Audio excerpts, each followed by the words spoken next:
হযরত আব্দুল্লাহ ইবনে আনাস রাদিয়াল্লাহু তাআলা আনহু, আনাস ইবনে মালিক রাদিয়াল্লাহু তাআলা আনহু থেকে হাদিসটা বর্ণিত।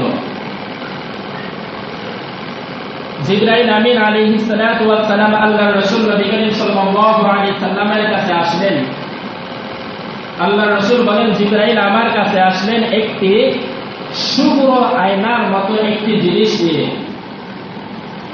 আল্লাহর রাসূল পয়গম্বর আরবি সাল্লাল্লাহু আলাইহি সাল্লাম জিবরাইলকে বললেন, ভাই জিবরাইল, তোমার হাতের ভিতরে এটা কি?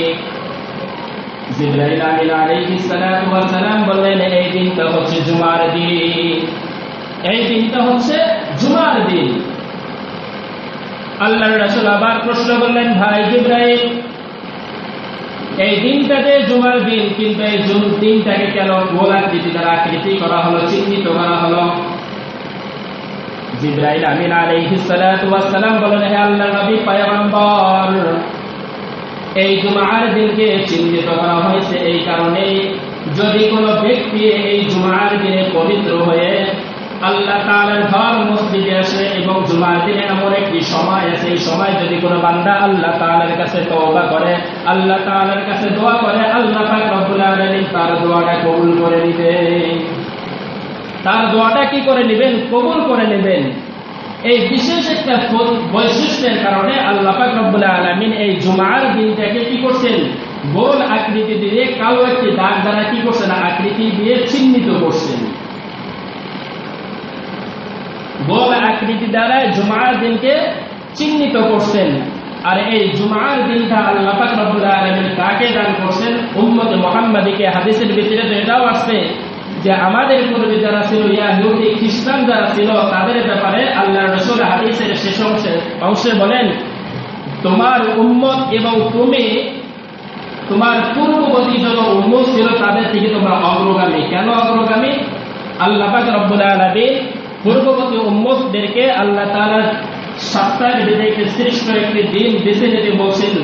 তারা রবিবার এবং শনিবারকে বেছে নিয়েছেন। আর তুমি আর তোমার জন্য জিবরাইল আমিন আলাইহিস সালাতু ওয়াস সালাম আল্লাহর রাসূলকে বললেন যে তোমার জন্য এবং তোমার উম্মতের জন্য আল্লাহ তাআলা এই জুমার দিনকে শ্রেষ্ঠ দিন হিসাবে নির্ধারণ করে রাখছেন।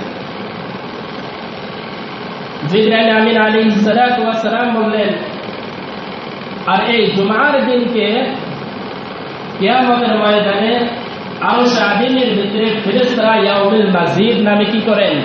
স্মরণ করে থাকেন।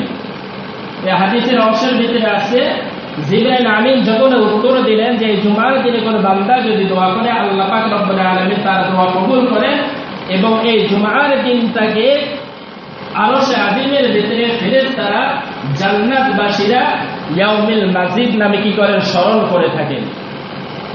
আল্লাহর রাসূল নবী করিম সাল্লাল্লাহু আলাইহি সাল্লাম কখনো জানেন না ইয়াউমুল মাজিদ কি।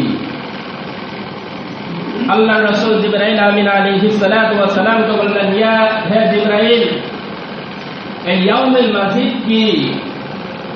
জিবরাইল আমিন আলাইহিস সালাতু ওয়াস সালাম বললেন, ইয়াউমুল মাজিদ হলো এমন একটি উপত্যকার নাম,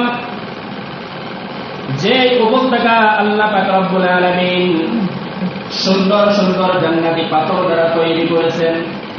আর যখনই জুমার দিন আগমন করেন, আল্লাহ পাক রব্বুল আলামিন ওই জুমার দিনে ওই উপত্যকার মধ্যে অবতরণ করেন এবং আল্লাহ তাআলা জুমার দিনে সেই উপত্যকা অবতরণ করার পর আর ওই উপত্যকার মধ্যে নবীদের জন্য, শহীদদের জন্য সুন্দর সুন্দর বালাখানা আল্লাহ পাক রব্বুল আলামিন তৈরি করে রাখছেন।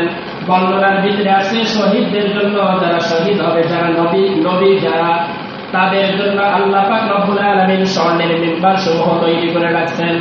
আর যারা দ্বীনের পথে যারা শহীদ হয়েছে তাদের জন্য আল্লাহ পাক রব্বুল আলামিন ইয়াকুতের পাথর দ্বারা সুন্দর সুন্দর চেয়ার তৈরি করে রাখছে। আর ওই উপত্যকার মধ্যে জান্নাত থেকে জান্নাতি হুরগুলো যখন আল্লাহ তাআলার সামনে ওই উপত্যকার মধ্যে আসবে, আসার পরে সবাই মিলে তারা আল্লাহ তাআলার গুণগান গাইতে থাকবে, আল্লাহ তাআলা প্রশংসা করতে থাকবে।